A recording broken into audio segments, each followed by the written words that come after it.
নমস্কাৰ বন্ধুসকল, মই হিৰেণ। আজি এই ভিডিঅ'ৰ উদ্দেশ্য হৈছে ৰাশি অনুসৰি মালা ধাৰণ কৰাৰ ক্ষেত্ৰত সম্পূৰ্ণ তথ্য আপোনালোকক এই ভিডিঅ'টোৰ জৰিয়তে আগবঢ়া হৈছে। প্ৰথমে মোৰ চেনেলটো আপোনালোকে ছাবস্ক্ৰাইব কৰি ল'ব, যাতে মোৰ পিছৰ ভিডিঅ'বিলাক আপোনালোকে সহজে লাভ কৰিব পাৰে। লগতে মোৰ ভিডিঅ' যদি ভাল লাগে তেন্তে লাইক আৰু শ্বেয়াৰ কৰিব, কমেণ্ট কৰি আপোনালোকৰ মনোভাৱ প্ৰকাশ কৰিব। এতিয়া আহোঁ মূল বিষয়লৈ। আজি এই ভিডিঅ'ৰ উদ্দেশ্য আপোনালোকে নিশ্চয় গম পাইছে যে ৰাশি অনুসৰি আমি কেনেধৰণৰ মালা ধাৰণ কৰিব লাগে, যাৰ ফলত আমাৰ মন মগজু এই সকলোবোৰ সুস্থিৰ হৈ থাকে আৰু শান্ত হৈ থাকে। লগতে মানসিক যি ডিপ্ৰেশ্যন বা মানসিক যি চিন্তা, সিও আমাৰ সঠিক সময়ত সঠিকভাৱে চলি থাকে। আৰু মন্ত্ৰ জপ কৰি এই মালা আপুনি যদিহে ধাৰণ কৰে, আপোনাৰ ৰাশি অনুসৰি আপুনি নিশ্চয় তাত সুফল লাভ কৰিবই কৰিব, যাৰ ফলত আমাৰ মন মগজু ঠিক হৈ থাকিব। এতিয়া আমি আৰম্ভ কৰোঁ যে সৰ্বপ্ৰথম মেঘ ৰাশিৰ পৰা। মেঘ ৰাশিৰ ব্যক্তিসকলে পঞ্চমৃতেৰে ধুই, অৰ্থাৎ পঞ্চমৃতৰ দ্বাৰা শুদ্ধি কৰি আমি যদিহে প্ৰবালৰ মালা ধাৰণ কৰোঁ, তাৰ পৰা আমি অতি শুভ ফল লাভ কৰিব পাৰোঁ। এই মালা মংগলবাৰে ধাৰণ কৰক। ইয়াৰ ফলত প্ৰেম আৰু সমৃদ্ধি বৃদ্ধি পাব আৰু আপোনাৰ খং শান্ত হ'ব।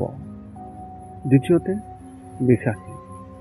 বৃষ ৰাশি ব্যক্তিসকলে শুক্ৰবাৰে নিশা 8 বজাৰ পৰা 9 বজাৰ ভিতৰত স্ফটিক মালা ধাৰণ কৰিব লাগে। ইয়াৰ ফলত আপোনাৰ আৰ্থিক অৱস্থা শক্তিশালী হ'ব। তৃতীয়তে মিথুন ৰাশি। মিথুন ৰাশিৰ ব্যক্তিসকলে বুধবাৰে সন্ধিয়া 4 বজাৰ পৰা 6 বজাৰ ভিতৰত ত্ৰিমূলীয়া মালা ধাৰণ কৰিব লাগে।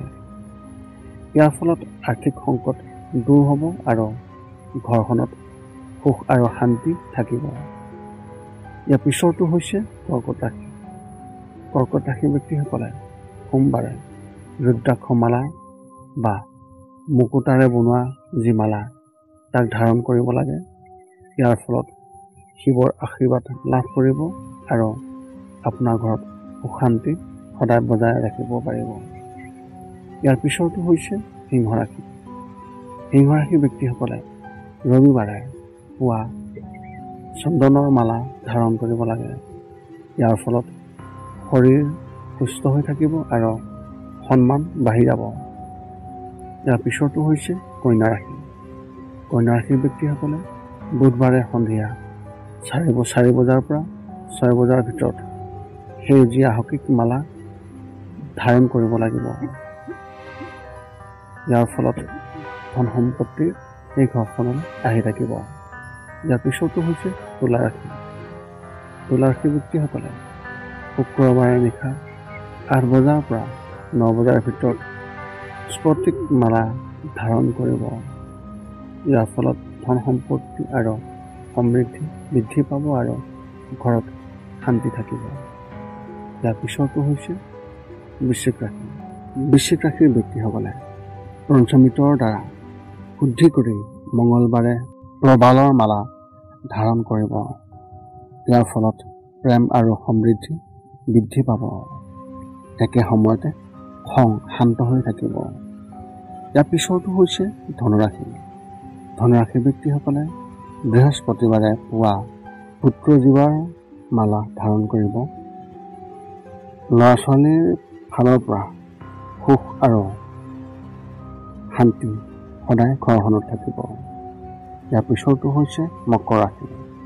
মকৰ ৰাশিৰ ব্যক্তিসকলে শনিবাৰে নিশা 8 বজাৰ পৰা 9 বজাৰ ভিতৰত এমেথিছ মালা ধাৰণ কৰিব। ইয়াৰ দ্বাৰা ঘৰখনত সুখময় হৈ থাকিব। লগতে তেওঁলোকে প্ৰেমত সফলতা আনিব পাৰিব আৰু সকলো কামত সফলতা লাভ কৰিব। ইয়াৰ পিছৰটো হৈছে কুম্ভ ৰাশি। শনিবাৰে নিশা 8 বজাৰ পৰা 9 বজাৰ ভিতৰত তুলসীৰ মালা ধাৰণ কৰিব। ইয়াৰ দ্বাৰা জীৱনৰ সকলো দুখ কষ্ট দূৰ হ'ব। সদশেষত মীন ৰাশিৰ ব্যক্তিসকলে বৃহস্পতিবাৰে পুৱা হালধিৰ মালা ধাৰণ কৰিব। শিশুৰ সমৃদ্ধিশালী হ'ব। তেওঁলোকৰ শিশুসকল ইয়াৰ ফলত সমৃদ্ধিশালী হ'ব আৰু তেওঁলোকৰ সকলোবোৰ সমস্যা সমাধান হ'ব। এই আছিল আজি এই ভিডিঅ'টোৰ সম্পূৰ্ণ তথ্য, যাৰ ফলত আপোনালোকে ৰাশি অনুসৰি আপোনালোকে কিহৰ মালা ধাৰণ কৰিব লাগিব তাৰে সম্পূৰ্ণ তথ্য লাভ কৰিব পাৰিছে। আশা কৰোঁ আপোনালোকে এই ভিডিঅ'টোৰ দ্বাৰা অত্যন্ত প্ৰয়োজনীয় জ্ঞান লাভ কৰিছে। পুনৰ লগ পাম আন এটা ভিডিঅ'ত। আজিলৈ ধন্যবাদ।